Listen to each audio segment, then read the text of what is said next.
Maayong buntag natong tanan.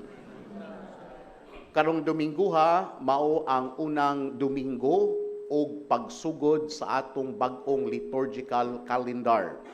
The first Sunday of Advent. Ang pulong Advent naggikan sa pulong Adventus nga nagpasabot, pag-abot o ang pagpaabot. Nining panahon sa Advento, dunay simbolo nga atong gigamit ang atong gitawag og Advent wreath. Ang Advent wreath dunay upat ka kandila nagsimbolo sa upat ka Domingo sa Advento. Mao nga atong Hinduman dili 5 kay dunay uban butangan pagyud og puti nga kandila sa tunga nga murag ika-5 sayop na wa nay symbolism. Kay moingon sila si Kristo na ang puti, dili sayop. Kay ang Advent wreath, upat ra gyud ka buok, kandila, tungod kay isaulog ang Pasko, kwao naman ang Advent wreath. So akong usbon, upat ra gyud ka buok ang kandila. Maigsuon, panahon sa Advento, ang color violet. Ang tulo ka kandila, violet pod. O sa atong misa, kabantay mo, walay gloria. Nganong inana man.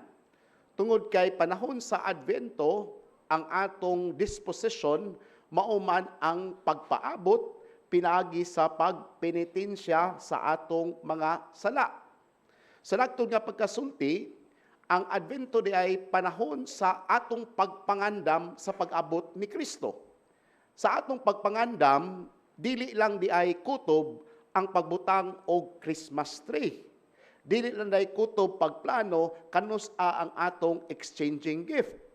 Labaw sa tanan, sa atong pagpangandam, pag-abot ni Kristo, nga unta, limpyo, putli ang atong kasing-kasing.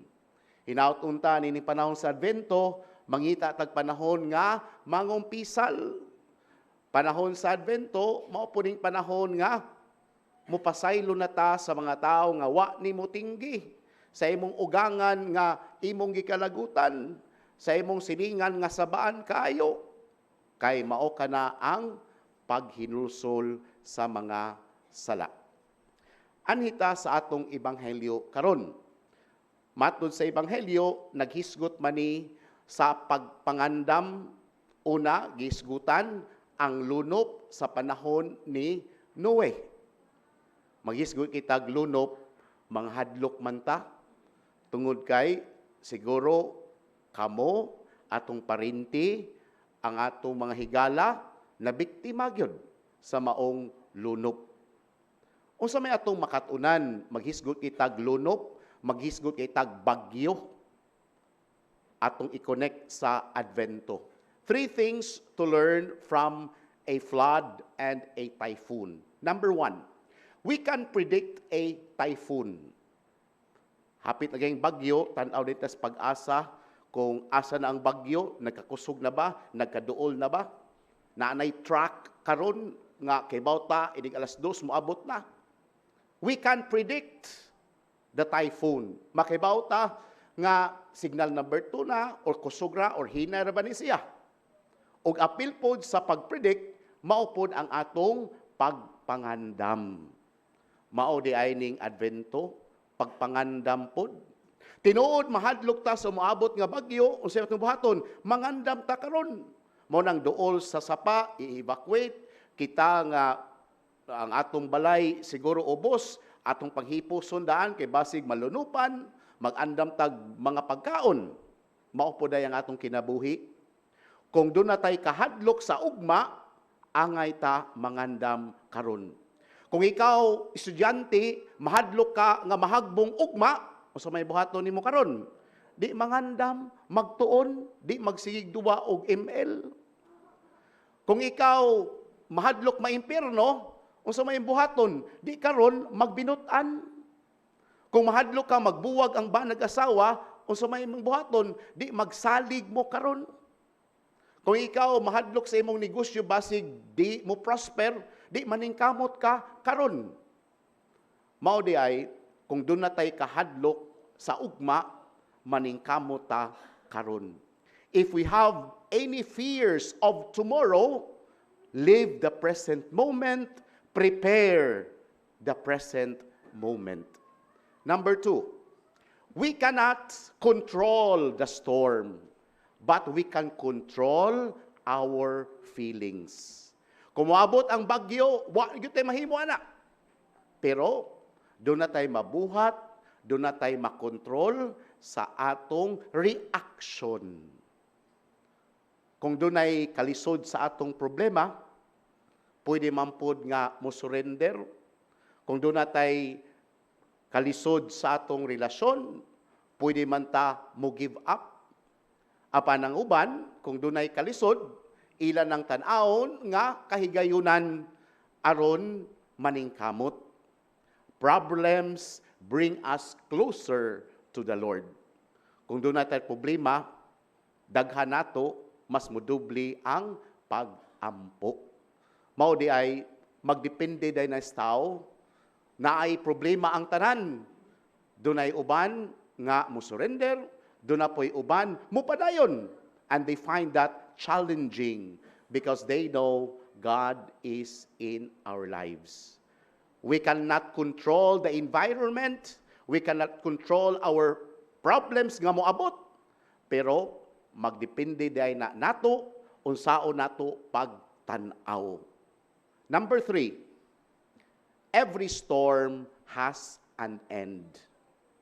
Dili man gyud nga ang bagyo moabot, hangtod-hangtod na lang gyud, di ba? Ang bagyo moabot human sa 6 ka oras, 3 ka oras, mulabay ra gyud.